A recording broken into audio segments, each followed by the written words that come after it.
Okay, weeds. What are they good for, Ewan? Absolutely nothing. Say it again. No, that's a song, sorry.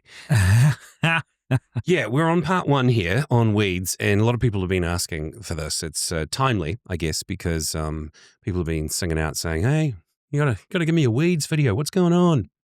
Well, I guess the thing is that we're reasonably good at what we do and getting rid of these bleeding weeds. And it's not as if we haven't faced them. I mean, I remember the first time I went and bought the farm up Woodland Road, and I went up there with the farmer and we shot down the hill, and he said, oh, well, we'll just go and move the sheep first. And we went into this paddock, and where are the sheep?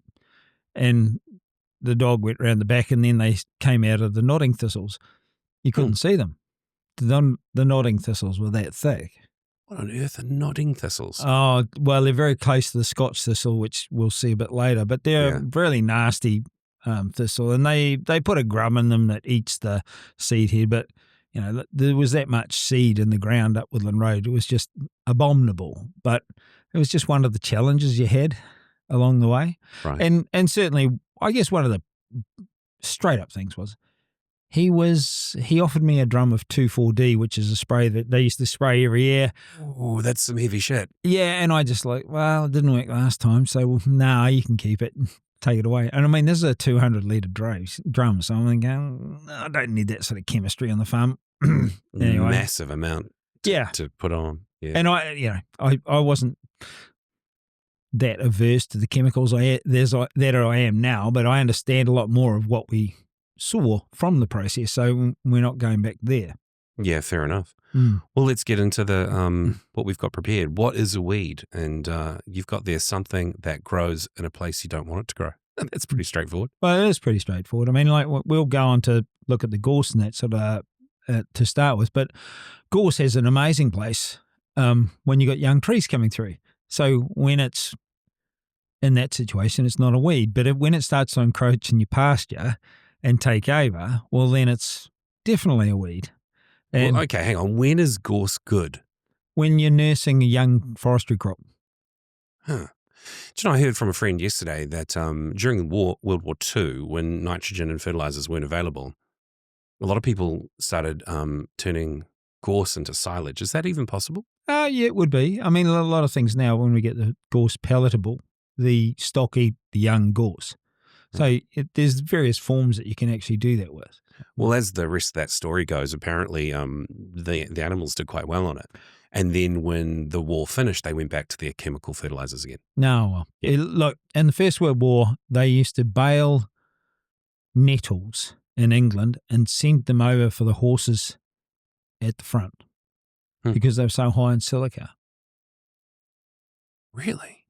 So, it was very good for them. So, these are some of the things that you hear and research and see in the past. So, yeah, we got to see why are they there? What are they trying to tell us? Let's cover off then what causes weeds, because we've got 7 key conditions that you've said are important people understand. Well, I guess the key thing is that we're pastoral farmers. Predominantly our clients are pastoral farmers, and we are definitely pastoral farmers. And, sometimes it's just not worth trying to combat some of the steep slopes and all that. But when you actually get out in the open and you want to grow lots and lots of grass and no weeds, the reality is that they don't compete with each other once the soil's sorted out. So the weed has a particular profile that it requires to grow. And like the research says, there's 2,000 seeds per square metre in your soil. Just sitting there. Sitting there. Unutilized. Totally. And so if you get a change in the weather or different things or a climatic event, and all of a sudden things change. Like, like docks. We had a patch where the cows all trundled into the corner and there was no docks. And then all of a sudden there was docks because they'd trampled it so hard. Well, what was interesting about it, in our pasture, next time I let them in, the docks were this high, they chewed them all to the ground. So they were tasty docks. The docks are gone. So they do a job and they move on. So there's a lot to do with conditions as well as the soil fertility. Well, let's go through each of these one by one. Yeah. If number one's soil, is there anything else about that condition on the list that you need to cover off? Okay, like the raw state of soil determines a lot of what weeds will grow. Like in our volcanic soils, where we are in Waihi, if you open it up in its raw state, you've got gorse. Okay. You just got gorse and more gorse and gorse again. That's the predominant process that comes in. Now, if you change that slightly, then the thistles come and then the blackberries come. And so that's the natural state of our big origins in our soil, in our volcanic soil. So you go to different soils, you go to heavier clays out in the Hauraki Plains and you get buttercup, heavier, stickier soils, anaerobic, they go and the buttercups come, pennyroyal and that. So each one of them sort of is a little bit predetermined by the soil type to start with and then how you farm it. Okay. Then let's cover off mineralogy. Well, that's basically it. Like those heavy marine clays, they're high in nutrient and you end up getting weeds from compacting it and destroying part of the soil structure and some of the mineralogy, like the aluminium comes into play and the silicon disappears and these weeds turn up. In our soils and the volcanics, you can't put superphosphate on. If you want to grow weeds, put superphosphate on, but if you don't, you can't put it on. I bet that's a mistake a lot of people have made. Yeah, well, all of our country was done. I mean, our original farm up Woodland Road was a ballot block. And the first thing they did was get the super on. And it was a slightly different product at the time, but yeah, it's part of it. So what's meant then by biology? Well, this is where you got to set the whole soil thing up. You get the soil, say you got your mineralogy. So if you start to set the soil mineralogy up, then you got to start to bring the biology, the fungal species and the cyanobacteria, which proliferate in the soil once there's enough mineralogy, the right forms of mineralogy. They bring the aeration, which is the next part in the whole process. The aeration comes in. Then we get pasture species change and then the grazing patterns. So we're looking at bringing the animals in, grazing them, only 1 or 2 days on a piece of ground and gone. And so the soil gets to respond to that, the plants respond, and this doesn't suit the weeds either. So you can actually have sort of like a mild dose of, say, Californian thistle as you're in changeover, and you start to do this process in grazing, and all of a sudden, it's gone. It helps the process. Climate certainly has part to play in that because, if you get an absolute deluge and it gets wet all the time. And so like this, this is our farm in Waihi at the moment. And when we had 3 years ago, just to clarify, if you're looking at this and you're not listening on a podcast, but you got the video, the backdrop of that image is your farm. Yes. Yeah. Okay. And what happened is like we can see, I can see around the boundaries, what happened when we had, was it 2022, 23? We had 3.5 meters of rain in a year, and a fair chunk of that came in the wintertime. This is West Coast material of the South Island. That's a lot of rain. It was horrendous. Yeah. And God, we made some messes. And I should have taken some photos of it, but we made some horrendous messes with the stock, just not being able to get them off in time or whatever, just trying to stop the animals doing damage. But what happened when our soils were in good order? Come springtime, we didn't spread any grass. I mean, it all just reverted and came back up again. Beautiful red clover and white clover. So the soil was in good enough shape to regenerate itself. But everywhere I looked around us, the farms all had willigweed, buttercup, and these are all a symptom of anaerobic soils, with bad mineralogy. And so like they really expressed it. I remember talking to one neighbour over the back and he was topping the paddock and I was just like, it was 70% willowweed. It was just horrendous.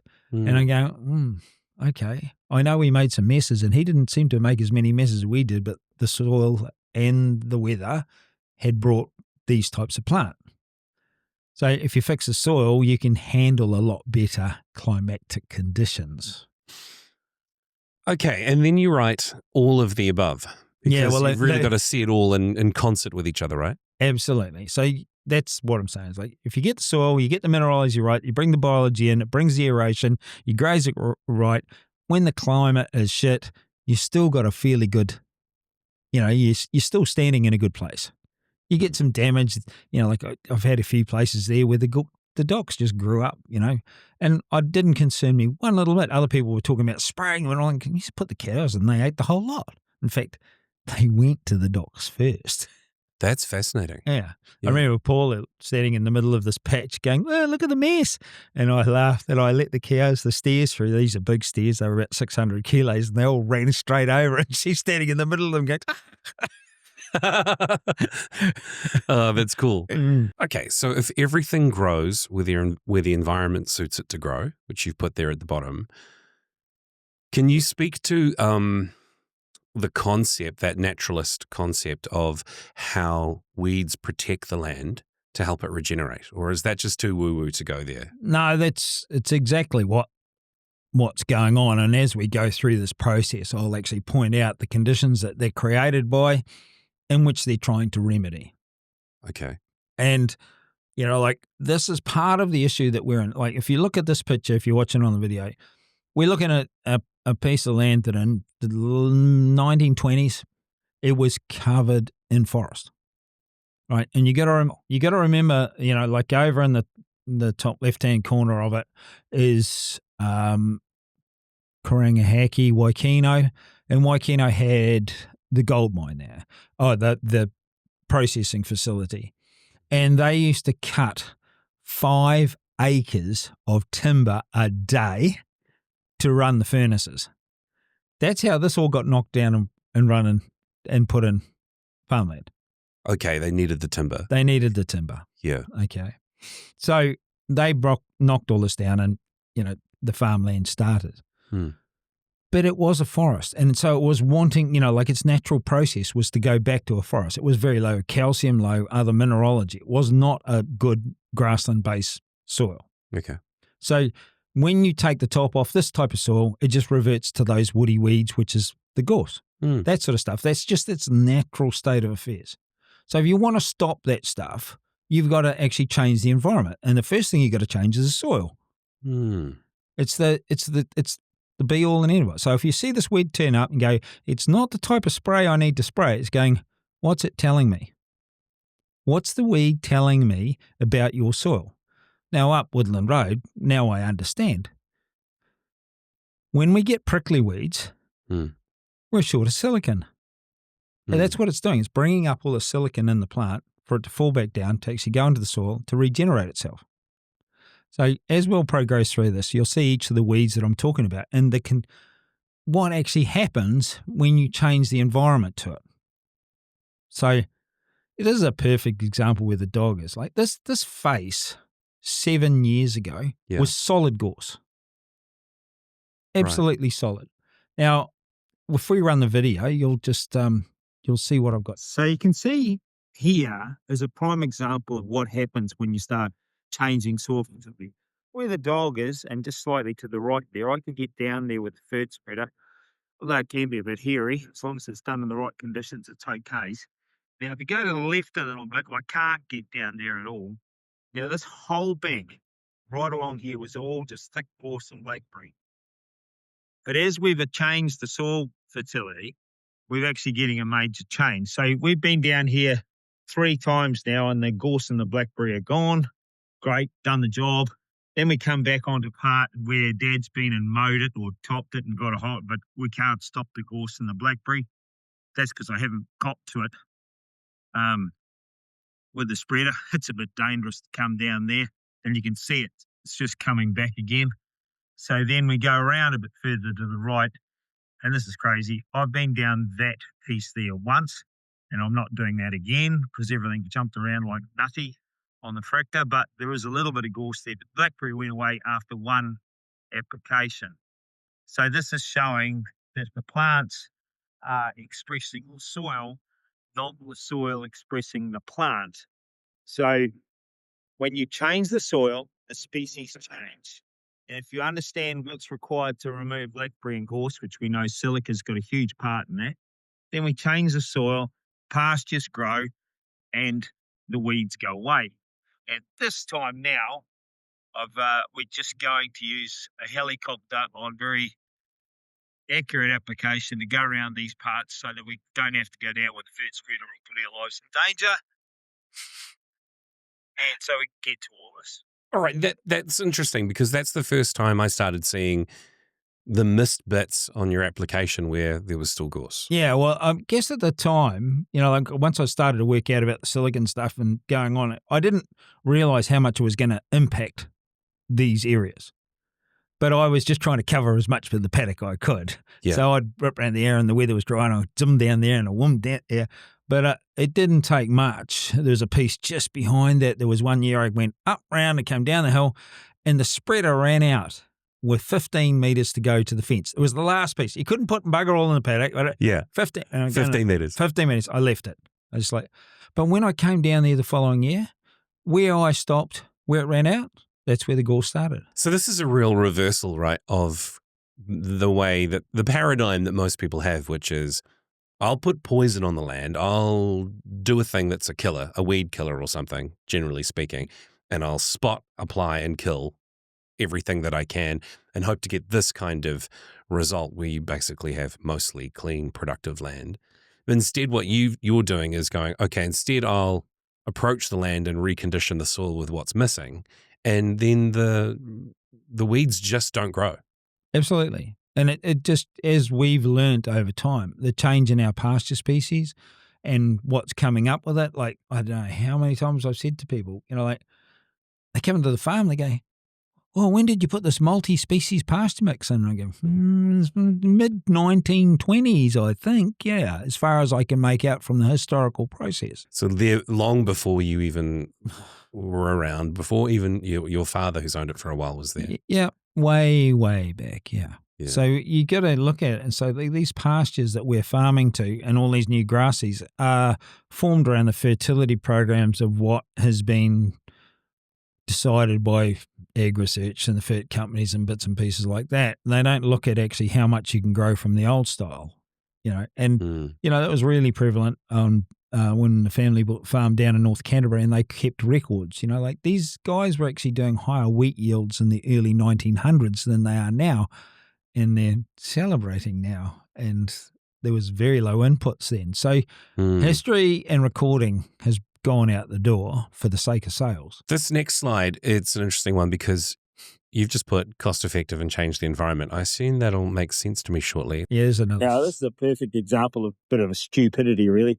I drove up here with the tractor with the fert spreader on the back about 4 years ago, and I ran out of diesel and it stopped. But look what happened where I'd been. So this is really what we're looking at over the whole farm. We just got to get the product on, get the silicon levels up, and the gorse will bugger off. It's just finding the willingness, the time, and the money to get it done. And no kamikaze efforts on the tractor. Yeah, that's true. No kamikaze efforts on the tractor. Yeah, well, probably you want to avoid that because that could be a little bit dangerous. That's a very steep bit of land, that one. Yeah, I thought I could get up there.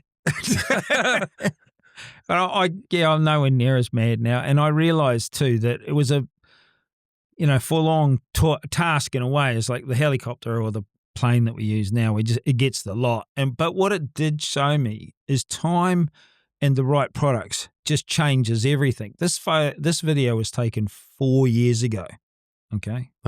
And so when you go and look at some of the other videos that we've got, like these are older stuff that we've done, but you got to look at the pasture that's growing here now where I can get to. Like we're growing 3 times as much feed in that area where the gorse was growing now that we've got this sorted. And it's ridiculous like how much of a difference it makes. So there's this particular nasty, horrible paddock.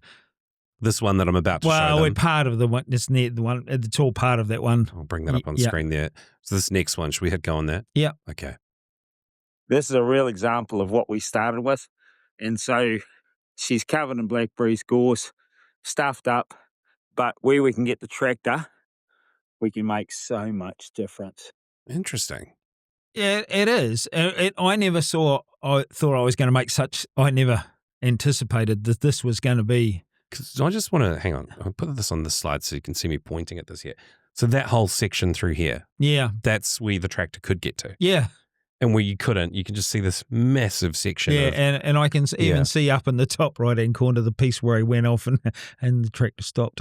There's one little patch in there. Right. Yeah, and it just like, and so when we realised that, and we didn't have enough money at the time, but I realised, this is we need to, if we're going to keep this in grass, we've got to get a plane in or a helicopter, and we got to do it and just treat it that way.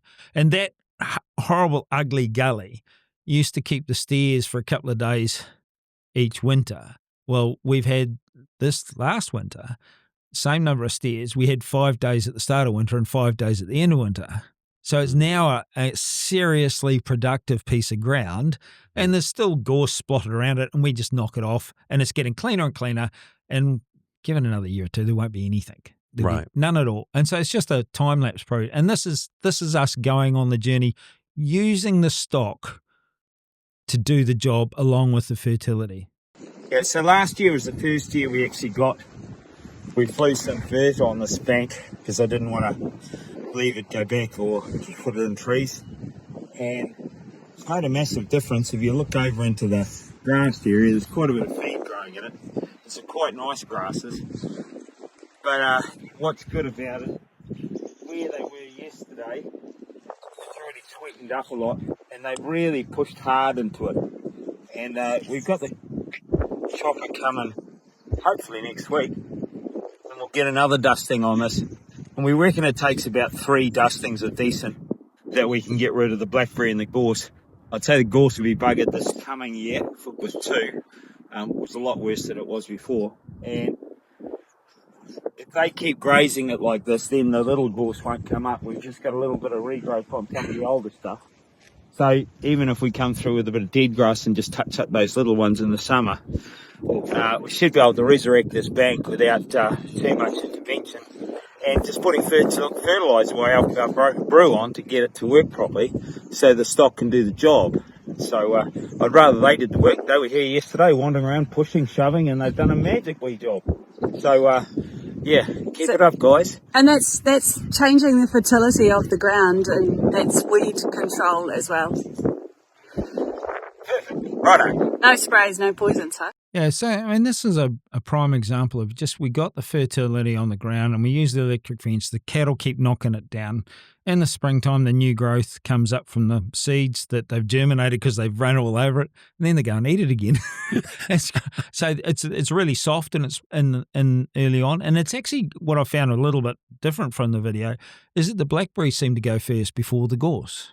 They seem to stall out the year before. That's interesting. Why do you suppose there's that order? Maybe they don't need as much silicon as the gorse does, but it's, like that's the stopping point of it. And it really makes a huge difference, like massive difference. Yeah, and you're keeping everything there productive. Absolutely. I think that's the thing is like multiply what's good is a faster and longer and better result than this. Yeah, let's look at this. So I've called this is what stupid looks like in year 1 of spraying, chemically nuking the ground. Like, could you speak to that? Well, it's a bank that we see on the way home, and it's like they came out and nuked it, and when nuked it is nuked it. They nuked it, and no grass in it, no nothing, and it's non-productive. So you pay to make it even less productive. I mean, you pay to make it unproductive.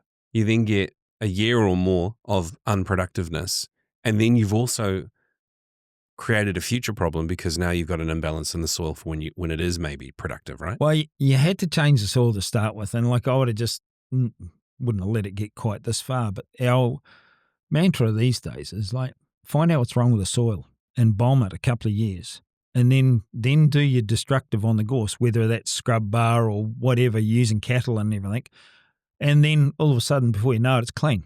Just to clarify, find out what's wrong with the soil and bomb it for a couple of years with all the good stuff. Yeah, with all the stuff that you need. Yeah. Yeah. And this one's taken, let me see, a year later, and it's still somewhat unproductive. Yeah, well, pine trees are growing again. Yeah, that's good. That's good. That's about the guts of it. Now, this is the same bit of land that you pass by and you've noticed where they've done this. I know it's not an exact matching shot, but... No, it's the same piece of ground, and it's just the pine trees are starting to come up now. And so it's just you pay, from what I can make out, you might pay about the same amount of money for the sprays and the chemicals as you would to put the brew on. Right. And so, except that you have productive land during that time. That's right. It just starts Sorry, it's still your thunder. No, that's cool. And you keep improving it and you keep getting higher production. At least you're getting paid back. And it's not, if you look at it, that even if it was only doing 1.5 animals per hectare, not 2.5, which is a prime piece of ground or whatever, even at 1.5 hectares at the moment, you're going to return the money that you put into it. That you're going to get it back at least. Okay, so if you just say, well, there's 20 hectares there and I need to clean that up, even if you say, well, it's a wipeout, if I spray it, it's not going to be productive. But if you go, well, even if I take every productive cent that I get off that 20 hectares and re-put it back into soil fertility and end up with beautiful grasses and I got no crappy gorse, it's a great investment. Yeah, I couldn't put it better. I mean, and it's the best way to utilize it whilst you're trying to get it to be in the condition you want it to be in. Absolutely. Well, the value of the land just goes up, okay? Right. Your productive value now, because it will get to the stage, like I can sound that rough part of ours, it'll get to 2.5 beasts to the hectare and it'll pay very well. Mm. And we're already getting that payback in the wintertime. That's my, I know how many days it was when we first started doing this and how many days it is now and how many cattle are in the mob. And I see them come out of there and go, wow, that's cool. And like this last winter, they just kept on pushing and shoving and pushing and shoving. And, it gets easier and easier to cut the gorse and all of a sudden it's just, oh, look, it's clean. Yeah. So in that example, I'm just going to go to they haven't seen the screen yet, Ewan. You're referring to number 5 there. Get the animals doing the backbreaking work, right? Absolutely. They love it. Do you want to go through that now that's up on to look at? We've got, for those listening at home, low cost from weeds to production. There's 6 key steps we've outlined here. Do you want to start with number 1? Get a soil test. And I mean, not just a 5-bar thing, get a 15-element test. We need to know what the aluminium is. We need to know the total calcium. We need to know all of those things. It's the cheapest thing you'll ever do because once you have that information, you go, okay, here's my limiting factors. And then you can match that against your budget, your outcomes, and you can actually cost everything. You can actually go, I've got 30 hectares, it's worth nothing at the moment or patheticness. And then if I get that clean in 5 years' time and I work on a budget to this process, you can actually calculate your input costs, your output, what you're going to get out of it. Mm. You know exactly what you're going to do. Well, you've just smashed through the first 3 steps: test, assess limiting factors, and budget. Absolutely. What are you really saying about the budget, though? Like, I mean, everyone's maybe got a fixed budget or they've only got so much to spend, right? Yeah, right. Okay, but you got to know what your outcome's going to be. So you go and look at somebody that's done this, like what we've done, and go, okay, if I can get my shitty ground that I've only got 1 stock, 1 beast or 5 stock units per hectare, and I can get that to double, and that's going to cost me X amount of money, and then my capital value of that land is this at the end of it, and you can look at the, it's a calculation. I mean, a lot of people buy houses, investments. Sure. Okay? Yeah. And it's like, well, if you got a piece of land and you want to make an investment, and guess what? It's tax deductible, it's got an input cost, and what it is, it's future-proofing your income. So like if you got a few good years, we were out in the beef cattle at the moment, like $9 a kilo, something like that, and it falls back to 6 or 5 or 7 or whatever, and you fixed this in the time that you had the money. Smart. Okay. Because you're thinking ahead. That's right. You don't have the gorse to worry about coming back when you don't have the money. Yeah. You now are productive. Yeah. So it's a complete change in your head. Because it's proactive, not reactive. Totally. Yeah. It's using that money constructively. And this is what I keep telling people. Constructive money doesn't kill anything. That's wow. Because destructive money, which is killing weeds, fungicide, herbicide. Yeah. Like every time you kill something, you think, oh, this is good. I'll kill this off and I'll put a crop in and I'll grow more. You've actually gone backwards.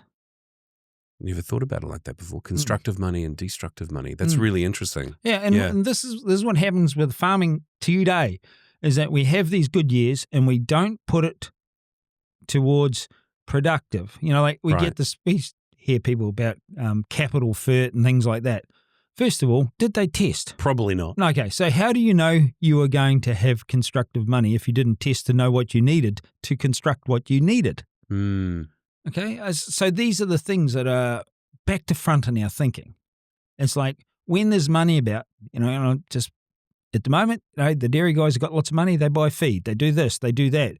They don't fix their soil for when there's no money about. The next one up there is apply.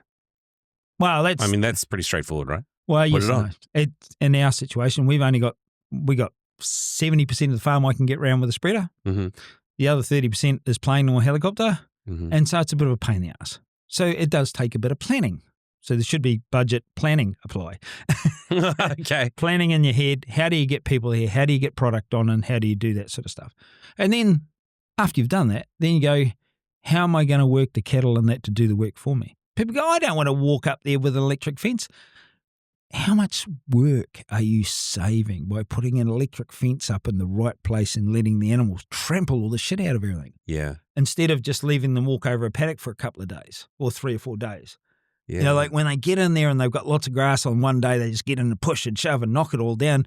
And there's a heap of less work than you going back with the scrub bar or the spraying or anything else, like Yeah. just because you put electric fence up. And then the last one, dead grass scrub bar. Yeah, just things that like... One of those is a product you sell. Yeah. Future Ewan here, just reviewing the tapes and got a back pedal.